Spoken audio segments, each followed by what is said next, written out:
يا عم مفتاح، انا نفسي اركب مركب. نفسك تركب مركب؟ واقف معايا وبتتمنى؟ انت ما تتمناش يا ابني. يعني تركبني؟ اركبك؟ ده انا هركبك احسن مركب هنا. عارف يا حذيفه يا ابني، انا زمان وانا في سنك كده انا كان عندي في البحر المتوسط مراكب. والله مش شرط احلف بيها. يلا يلا يلا. فاكر انت مين اللي سمع فيكم فيلم تايتانيك؟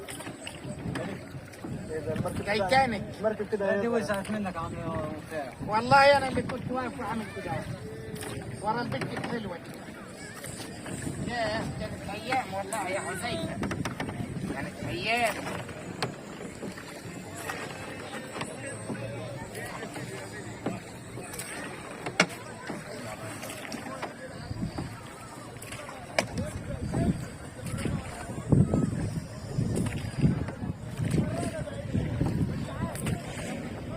بكام المركب يا عم مفتاح؟ كم المركب؟ انت مش قلت انك انت عايز تركب مركب؟ بكام يعني؟ ما خلاص بقى، بلا بكم بلا مش بكام. انت مش قلت انك انت عايز تركب مركب؟ انت معاك فلوس يا عم مفتاح؟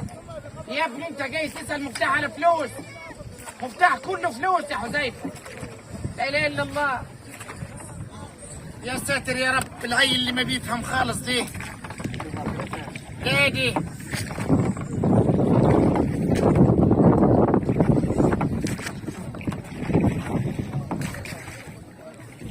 مش لما ننزل نبقى نحاسبه؟